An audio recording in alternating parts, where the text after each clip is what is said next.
Ujjain viral व्हिडिओमधल्या मुलीबरोबर बलात्कार रिक्षा ड्रायव्हरने केल्याचा पोलिसांना सुरुवातीपासूनच संशय होता।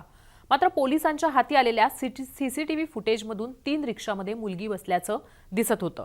कोणत्या रिक्षा ड्रायव्हरने त्या मुलीवर बलात्कार केला हे पोलिसांनी कसं शोधलं हीच आहे आजची क्राईम स्टोरी। नमस्कार, मी हर्षदा परब। उज्जैनमधल्या व्हायरल व्हिडिओमध्ये अर्धनग्न आणि रक्तस्राव होत असताना एक मुलगी लोकांकडे मदत मागत असल्याचं दिसत होतं।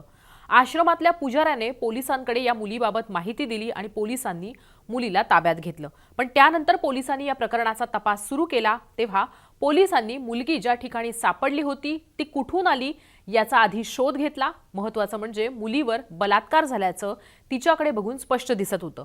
पोलिसांनी मुलगी ज्या भागातून फिरली त्याची माहिती गोळा केली आणि त्या भागातले सीसीटीव्ही फुटेज मिळवले। या सीसीटीव्ही फुटेजमध्ये मुलगी मदत मागत असल्याचं दिसत होतं। 12 वर्षांच्या या मुलीच्या व्हायरल व्हिडिओवरून सोशल मीडियामध्ये राळ उठली होती। रुग्णालयात भरती केल्यानंतर या मुलीवर बलात्कार झाल्याचं उघड झालं, स्पष्ट झालं। डॉक्टरांनी तसा रिपोर्ट दिला। पोलिसांनी मुलीकडून माहिती घ्यायला सुरुवात केली होती। मुलीने पोलिसांना एक ठिकाण सांगितलं, जीवनखेरी। इथं तिला एका ऑटोवाल्याने रिक्षात बसवलं होतं। तिथून पुढे थोड्या अंतरावरच तिच्यावर बलात्कार झाला होता।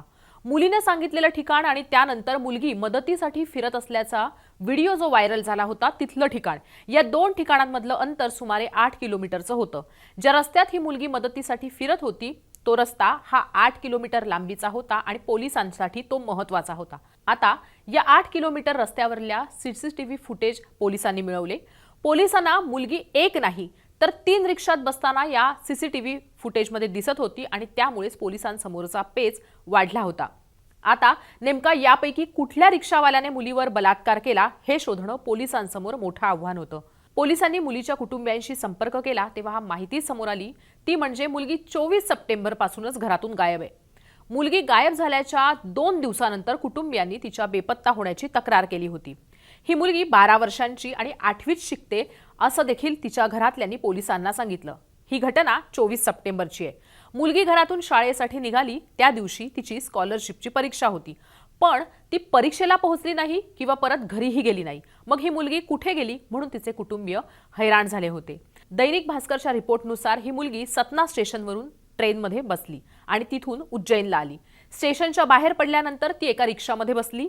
त्या रिक्षात बसून ती काही अंतरावर गेल्यावर रिक्षावाल्याने तिला रिक्षातून उतरवलं, कारण तिला रस्ताच माहीत नव्हता आणि तिच्याकडे प्रवासासाठीचे पैसे सुद्धा नव्हते।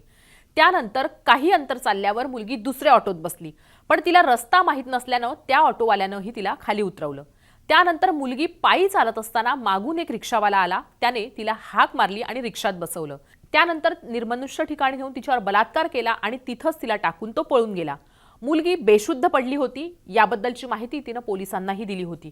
तिला शुद्ध आल्यानंतर ती मदतीसाठी रस्त्याने चालत एका लोकवस्तीत आली। तिचा तो व्हिडिओ समोर आल्यानंतर पोलिसांनी जे सीसीटीव्ही फुटेज तपासले त्यावरून त्यांना मिळालेल्या रिक्षा नंबर्सवरून रिक्षा चालकांना पोलिसांनी आधी ताब्यात घेतलं। त्यापैकी MP13R5204 या नंबरच्या रिक्षा ड्रायव्हरला पोलिसांनी ताब्यात घेतलं तेव्हा त्याने त्या मुलीला आपण रिक्षात बसवलंच नाही असं खोटं सांगितलं होतं। पण पोलिसांना त्याच्या रिक्षामध्ये रक्ताचे डाग दिसले होते। त्यावरून पोलिसांनी रिक्षा ड्रायव्हर भरत सोनी याला अटक केलं। भरतनेच या मुलीवर बलात्कार केला होता। क्राईम सीनला जेव्हा पोलिसांनी भरतला नेलं तेव्हा तिथून पळून जाण्याचाही भरतने प्रयत्न केला। पोलिसांनी तिथं त्याच्या मुसक्या आवळल्या, पण या सगळ्यामध्ये भरत जखमी झाला होता। पोलिसांच्या तपासात भरतने केलेलं हे कृत्य झाकण्यासाठी त्याने बरेच प्रयत्न केल्याचंही उघड झालंय। भरतने रिक्षाची नंबर प्लेट बदलली, रिक्षाच्या काचेवर भावाचं नाव लिहिलेला स्टिकर होता तो काढून टाकला आणि या घटनेनंतर भरतने आपला फोन सुद्धा बंद ठेवला होता। यावरून पोलिसांना भरतनेच हे कृत्य केल्याचं समोर आलेलं आहे। भरतने आपला केलेला गुन्हाही पोलिसांकडे आता कबूल केलाय। भरतच्या वडिलांना जेव्हा त्यांच्या मुलानं इतकं भयानक कृत्य केल्याचं कळलं तेव्हा त्यांनी भरतला फाशीची शिक्षा मिळायला हवी असं म्हटलंय।